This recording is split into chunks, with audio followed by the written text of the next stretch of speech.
ये भगवान का। और भगवान का बोले ये चौथा भाव क्या था? तो बोले भगवान ने चौथे भाव में अपने बालक होने की सार्थकता सिद्ध की। वो बालक है ना, छोटा सा बालक, जब माँ के अलावा कोई आता है तो छोटा सा बालक बचने लगता है, सिर घुमा लेता है। ये आपका अनुभव है ना? हमारा क्यों बन गया? क्योंकि हम किसी माँ की गोद में लिए हुए बच्चे को जब हम प्यार करते हैं तो मुंह घुमा लेता है, माँ की ओर चिपकने लगता है। साधु है, चोर तो नहीं है, पर उसे अपनी माँ पर भरोसा है और किसी से भय है, इसलिए उसने अपनी माँ के अतिरिक्त वो किसी को नहीं देखता। इसलिए भगवान ने आंख इसलिए भी बंद कर ली कि ये दुष्ट है, राक्षसी है, और जिसको मैं जानता नहीं हूँ, जिसने मुझे जन्म नहीं दिया, तो अपना बालपन, अपने बालक होने की सार्थकता को सिद्ध करने के लिए आज नंदन ने आंख बंद कर ली। इससे दिया कि बालक कैसा होता है। बालक के स्वभाव का दर्शन दे रहे हैं वेद व्यास। बालक वो है जो दूसरे के साथ खुश नहीं होता है, चुपचाप बचता है। बालक अपनी माँ की गोद में ही चिपकता है, दूसरे की नहीं। और भगवान का जो पांचवा भाव है, वो पांचवा भाव क्या है? भगवान ने कहा, भगवान की दृष्टि, और जिसको गोस्वामी जी ने कहा, सम्मुख होई जीव मुई जब ही जन्म कोटि अगनासु। अर्थात भगवान की दृष्टि में इतना तेज है, इसलिए भी भगवान ने आंख बंद कर दी कि यदि मैंने आंख से देख लिया और मेरी आंख के तेज से भयभीत होकर यदि ये भग गई तो न जाने कितने बालकों को मारेगी। इसलिए भगवान ने आंख बंद कर लिया कि तू आ मेरे पास, मैं तुझे निपटाता हूं। आंख बंद कर ली। और जो छठा भाव वेद व्यास जी देते हैं वो अद्भुत है, सुंदर है, कैसी लीला है, मधुराति मधुर। इस नंदन की लीलाओं का जो रस है, और जिन्होंने इसको रस को लेना, इसलिए तुलसी पिछले पाप सो हरि चर्चा न सुना। जिनके जीवन में परमात्मा की कथा के सुनने का रस नहीं मिल रहा ना, कानों में आनंद नहीं आता ना, इसको गोस्वामी जी ने कहा ये पिछले पाप है। जब पिछले पाप जागृत होते हैं तो ठाकुर की कथा में मन नहीं लगता। वो तो और चीजों में लगता है, नशे में लगता है, स्त्री में लगता है, धन में लगता है, पर ठाकुर में मन किनका लगता है? जिनके पिछले जन्मों के पुण्य जागृत होते हैं। इसलिए तुलसी पिछले पापसों हरि चर्चा न सुहाए। और कैसे बोले? जैसे ज्वर के बेग सो भोजन की रुचि जाए। जैसे लगातार बुखार रहती है ना, तो भूख लगती है क्या? जिनको 4, 6, 7 दिन लगातार बुखार हो, फिर उनसे पूछो भूख तो होगी पर खाने का मन नहीं करेगा। भूख होने पर भी खाने का दिल नहीं करता। ऐसा ये प्रैक्टिकल सत्य है। कहते हैं ऐसे ही जब पुराने पाप जागृत होते हैं तब ठाकुर की कथा सुनने में मन नहीं लगता। तब तो लगता है उठो, कहाँ बैठ गए। और जिनको बीच में बार बार उठ के, और जो मन होने पर भी नहीं उठते, समझ लो अभी 50-50 कृपा है। थोड़े पाप जगह है, थोड़ा पुण्य जगह है, पर पुण्य थोड़ा ज्यादा है इसलिए बैठे। कोई संत तो कहते हैं जब कथा होती है ना, जो लोग कथा सुनने आते हैं, और कथा सुनने आते हैं तो कथा में पंडाल में होगी या हाल में होगी। तो जब लोग कथा सुनने आते हैं तो ठाकुर जी की गद्दी का वो प्रभाव होता है कि उस मनुष्य के जीवन के पाप फिर पंडाल के अंदर नहीं आते, वो बाहर ही रह जाते हैं, अंदर नहीं आते। चूंकि तो पाप विनाशक है, भगवान के सामने तो पाप मर जाएगा, इसलिए पाप मरना नहीं चाहता, वो दरवाजे में साथ छोड़ देता है। फिर व्यक्ति अंदर आके बैठता है। अब वो पाप बेचारा बिना आधार के अकेले बैठा है, तो कहते हैं फिर वो क्या करता है? बोले जो कथा से पहले उठ के जाते हैं उनके ऊपर सवार हो जाता है कि जाओ। तो जो पहले जाते हैं वो बाहर खड़े हुए पाप लोगों के उनके साथ हो लेते हैं, चले जाते हैं साथ साथ। ठीक है ना? इसको कहते हैं भयावह कथा। मैंने कहा था ना, एक होती है भयानक, एक होती है यथार्थ, एक होती है रोचक। अब इतना कह दिया तो डरपोक ये मनुष्य बैठा रहता है चुपचाप, पाप न चले जाए साथ, पाप न चले जाए साथ, पाप।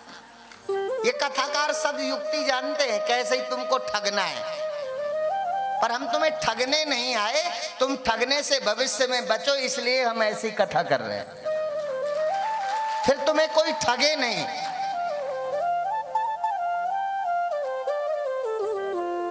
और जो गुरुदेव को एक बार जीवन में ठीक से सुन लेता है, फिर कितना भी चतुर ठग हो उसको फिर कभी ठग नहीं सकता। बड़े बड़े ठगों की तबीयत दुरुस्त कर देने की सामर्थ्य है गुरुदेव में। इसलिए यावत गर्जन्ति शास्त्राणि जम्बुके विपिने यथा ना गर्जति महाशक्तिर यावत वेदांत केसरी। जब वेदांत का सिंह कहते हैं, दहाड़ते हैं ना, तो ये कहानी और चुटकुले के रूप में कथा करने वाले विद्वान ऐसे भगते हैं जैसे जंगल में शेर के आ जाने से छोटे मोटे जंगली जानवर पूंछ दबा के भगते हैं, ठीक है ना। इस अध्यात्म विद्या के हम अनुगामी बने, हमें इतना तो ख्याल होना चाहिए ना, इतना ख्याल हो आप किस जाति में जन्मे हैं, किस परिवार में जन्मे हैं, किस देश में जन्मे हैं, किस संस्कृति में जन्मे हैं। आप वैदिक सनातन धर्मी हैं, आप कहाँ जन्मे हैं, कहाँ रहते हैं। यदि आप ये ख्याल करके जीवन में व्यवहार करोगे तो कभी भी आपका व्यवहारिक पतन नहीं होगा। आप याद रखो ना, आप हमें ख्याल ही नहीं रहता। कामना का प्रवाह आया तो रिश्तों की पवित्रता का तिरोभाव हो जाता है। इसलिए हमें ज्यादातर ये ऐसा सुंदर भाव, पर कहते हैं इसलिए भी ठाकुर ने, और जैसे ही पलने के पास गई और पूतना ने गोद में उठाया और गोद में उठा करके नंदन के मुख में अपना स्तन पान कराने के लिए हुई, तो भगवान ने दोनों हाथों से पूतना के स्तन को पकड़ लिया और पकड़ा और धीरे धीरे उन नन्नों से हाथों से अपना थोड़ा थोड़ा बल प्रयोग करना प्रारंभ किया। और उस बल की पीड़ा से मर्माहत होकर के पूतना क्या बोल पड़ी, बोले सा मुंचाल मिति प्रभासणी निसपीड्यमाना खिल जीव मर्मणि विभत्र नेत्रे चरणौ भुजौ प्रसविन्न गात्रा चिपतिरुरोदा। बोले जैसे जोर से स्तन दबाया तो जो बोले, जोर से बोली, क्या बोली, पूतना पूतना, मतलब पूतना मतलब छोड़ दे बेटा, छोड़ दे। छोड़ने के लिए जोर से चिल्लाती है पूतना पूतना, तब उसका नाम पड़ गया पूतना। तब भगवान ने कहा, देख पूतना, मैंने पहले भी कहा था और मैंने आगे भी युगों में ये घोषणा की थी, मैं किसी को एक तो छेड़ता नहीं हूं, किसी को जो मुझे छेड़ता है फिर मैं उसे छोड़ता नहीं हूं। इसलिए मैंने जिसे पकड़ा है फिर उसे कभी छोड़ा नहीं है, इसलिए मैंने तुम्हें पकड़ा है। अब छोड़ने वाला सब्जेक्ट खत्म, अब मैंने तुम्हें पकड़ लिया। इस तरह से भगवान ने जिन्हें, और एक बार यदि हम पूतना की तरह भी पकड़ में आ जाए, यही तो है राजा बलि की कन्या।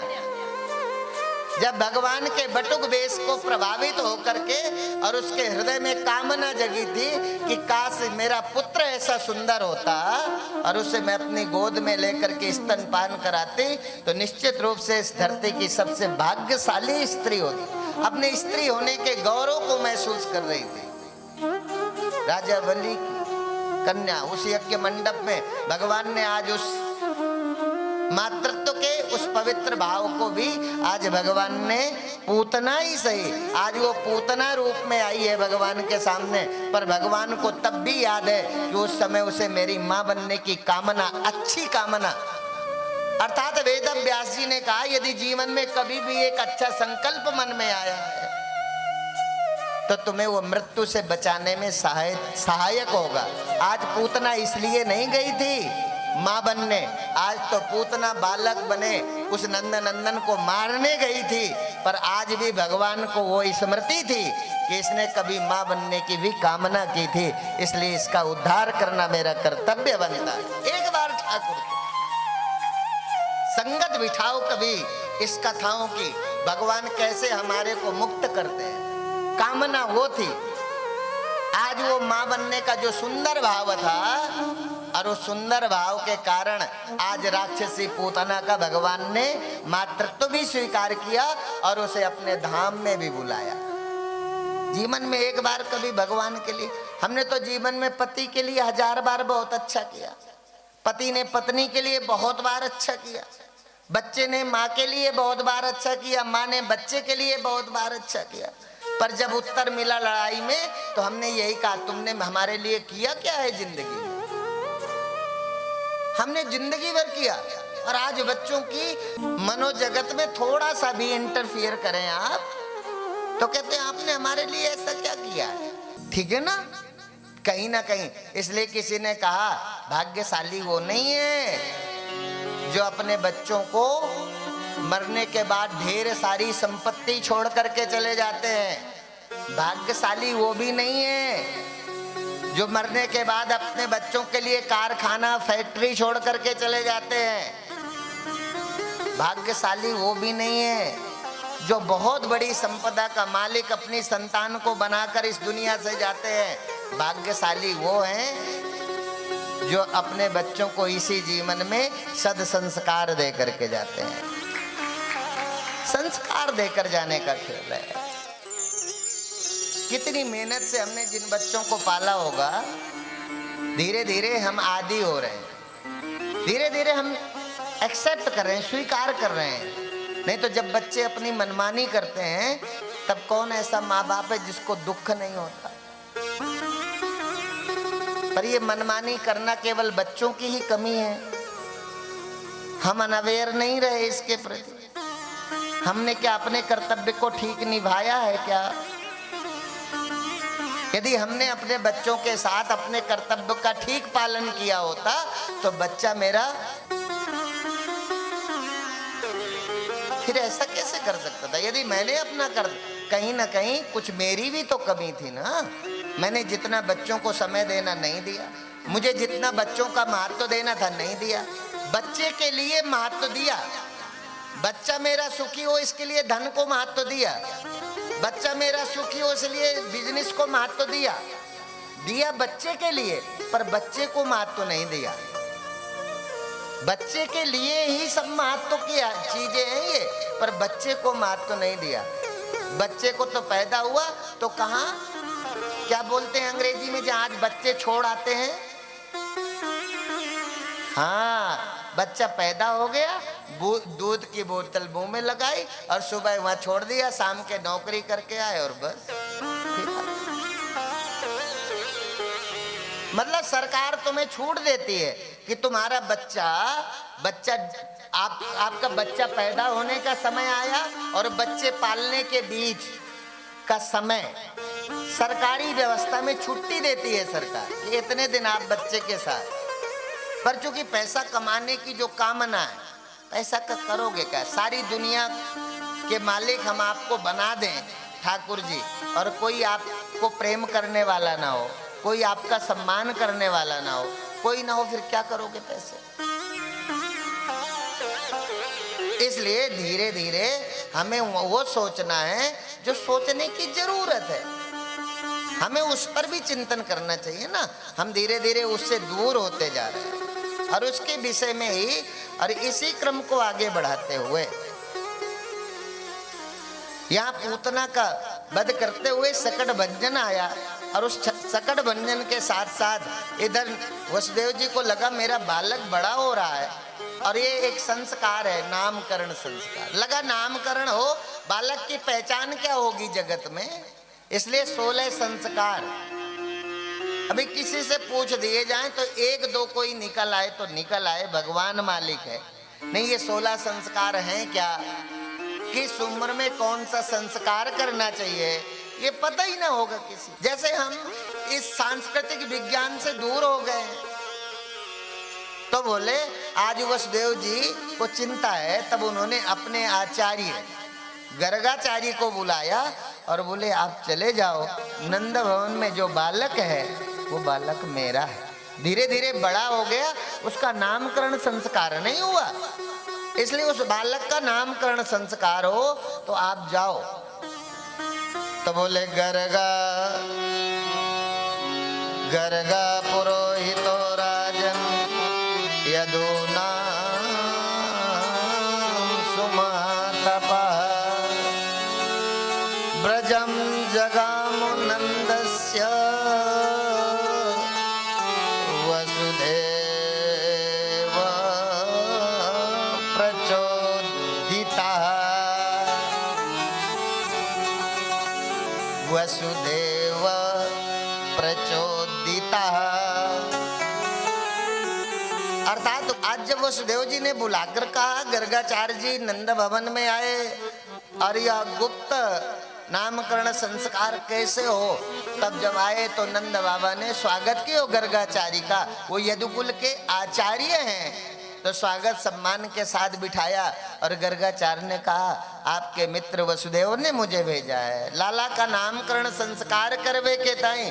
पर आपको ये पता है ना कि मैं कंस का आचार्य हूँ, मैं यदुकुल का आचार्य हूँ, और यदि मेरे द्वारा नंद भवन में नंद के लाला का नामकरण भयो, जब बात कहीं कंस को पता चल गई तो कंस के सारे सिपाही मिलकर के और लाला को जान का खतरा है जाएगो, इसलिए मैं नामकरण तो कर दूंगा पर जब बात बाहर किसी को भी पता ना चले।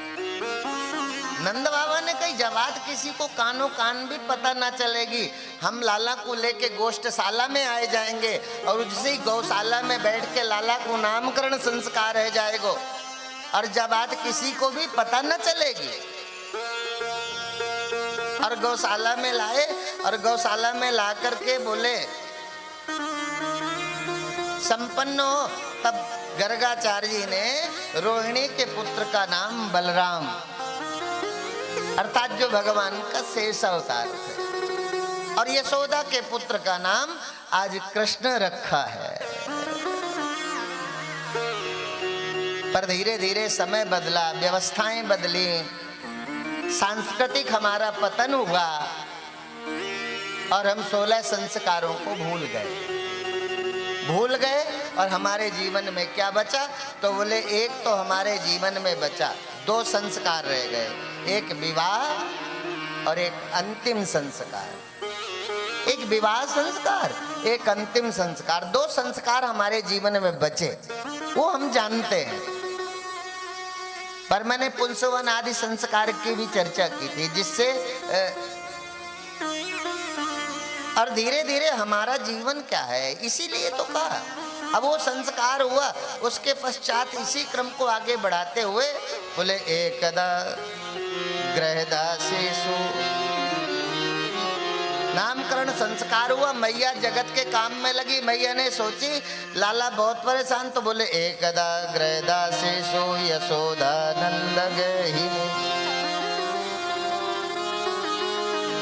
वह समय कौन सा था? बोले वह दीपावली का दिन था जब नंद रानी ने दासियों के अन्य कामों को भी लगी थी। तब मैया यशोदा के मन में आया कि जब तक दासियां सारे भवन का कार्य करें, सेवा करें, और मैं जल्दी से दही को रिड़क करके अपने लाला के लिए मक्खन निकाल लो। लाला जगेगो तो खावेगो का जवाद की चिंता के लाने मैया ने दही रगबे के ताई, और लाला तो धीरे धीरे बड़ा हो गया, मैया को परेशान कर। अब लाला मैया कोई काम करे, लाला दौड़ के कभी बाहर जावे कभी अंदर जावे। मैया के हृदय में भय बैठ गयो कि जा दिन से हमारे घर में लाला का जन्म भयो, कोई न कोई नए उत्पात है जाए। मैया डरे कि कहीं मेरे लाला पर कोई संकट ना आ जाए, तो मैया ने सोची लाला भी सामने रहे और मैं मक्खन भी निकाल लूं। इसीलिए कर्मांतर नियुक्तासु निर्ममंत स्वयं हरि। आज परमात्मा को मैया ने ऊखल में बांध दिया। किसके लिए? आज उसे परमात्मा के लिए मक्खन निकाले। तो मैया ने क्या क्या बोले, यशोदया परम नास्ति देव